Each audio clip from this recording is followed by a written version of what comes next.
Hey everyone, and welcome. So, you're a pool service pro, and you're ready to get that C61-D35 license. That's a huge step, and you probably already know it's about way more than just plumbing and chemistry. It's really about building a solid business. So that's how we've laid this out, kind of like a roadmap that takes you through the real-world journey of a contractor, turning all those key test concepts into a practical guide for your success. All right, let's take a look at what we're going to cover. First, we'll get into choosing the right legal structure for your company. Super important stuff. Then we're going to talk about planning and scheduling jobs so you're actually profitable. From there, we'll hit the job site and talk about actually getting the work done right. After that, we dive into the back office, the nuts and bolts of running a healthy business. And finally, we'll wrap up by tackling some of those tricky special situations you might run into. Let's do it. Okay, first things first, you got to decide what kind of company you're going to be. And believe me, this isn't just about filling out some forms. This one decision is going to affect everything, from how much you pay in taxes to whether you're personally on the hook if something goes wrong.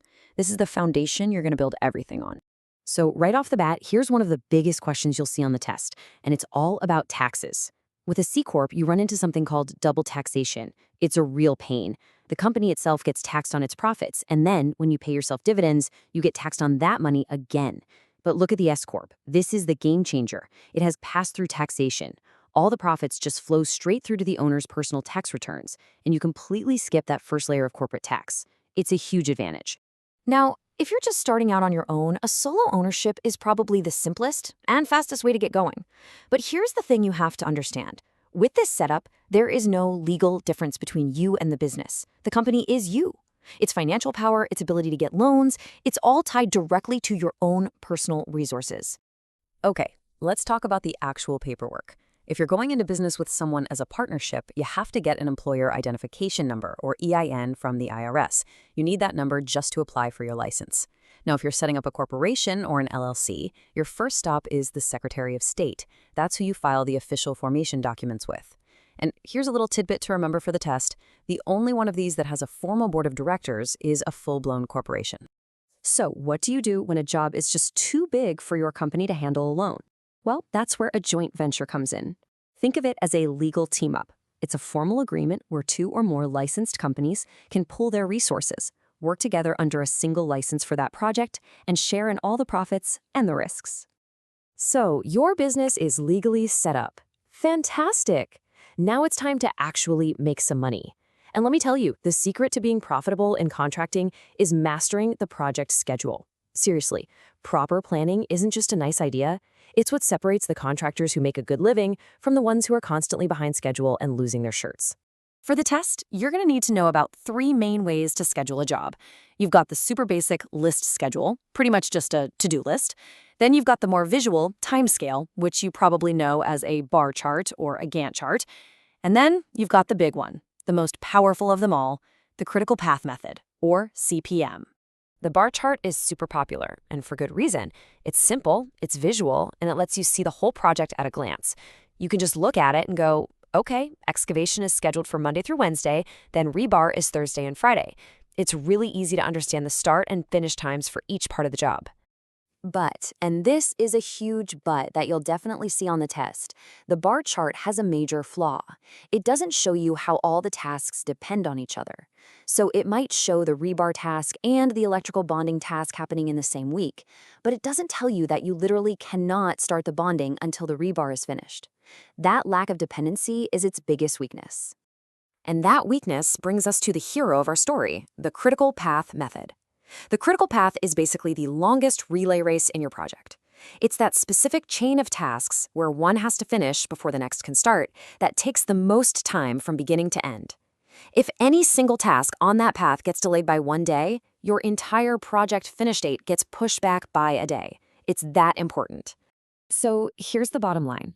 When you're dealing with a project that has a bunch of different steps, which is every pool build, the critical path method is considered the gold standard.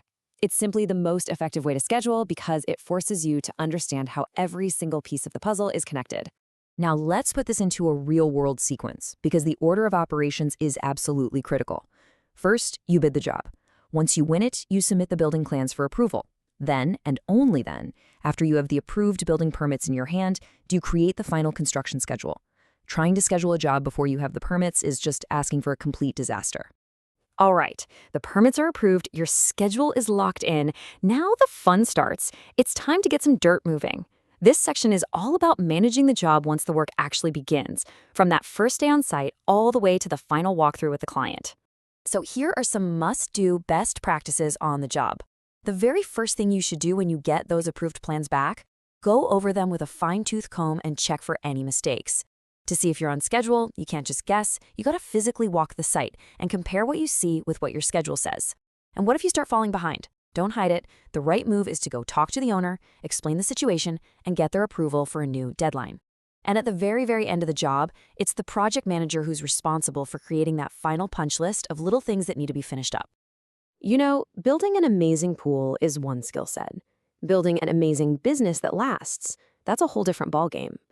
So now we're stepping off the muddy job site and into the office to talk about the financial and management side of things that really decides if you'll be around in 5 years. So let me ask you a really important question. Forget about bad concrete or leaky pipes for a second. What do you think is the single biggest reason that small construction companies go out of business? And the answer is as simple as it is brutal. They run out of cash. It's not about not being profitable on paper. It's about not having actual physical money in the bank to make payroll on Friday or pay the concrete supplier. Managing your cash flow is literally the most important job you have for survival. Now, this points to another huge killer of small contracting businesses, and it's closely related. It's the I have to do everything myself mindset.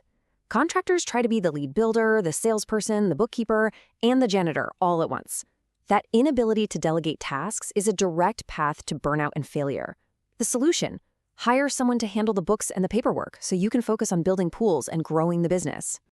As your business grows, you're going to need a couple of key documents. Think of it like this. A business plan is the overall blueprint for your entire company. It covers your big goals, your financials, how you're structured, the whole shebang. A service plan, on the other hand, is a much more focused part of that. It zooms in and answers one specific question. Who exactly is our customer, and what's our strategy for marketing and selling to them? All right, for our last section, let's talk about some of the curveballs. These are situations that might not happen every day, but when they do, knowing the exact rule is absolutely critical for protecting your license, your money, and your entire company. So let's imagine a nightmare scenario. You get a letter from the contractor's state license board, the CSLB, and they've suspended your LLC's contractor's license.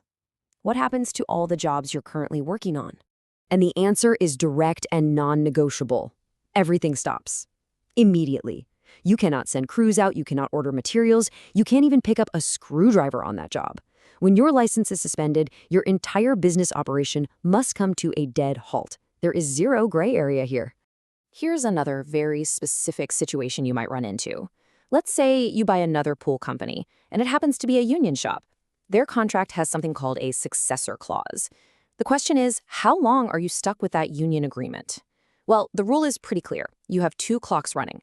One is a 3-year clock from the date you bought the company, and the other is the contract's own expiration date. Whichever one of those clocks runs out first, that's when the agreement ends. So look, studying all this and passing the test means you've learned the rules of the game. And that is a huge, essential first step. But the real work, the real challenge, starts the day after you get that license. So the final question isn't just about passing a test. It's about what comes next. How are you going to take all this knowledge and build a business that doesn't just survive, but truly thrives for years to come?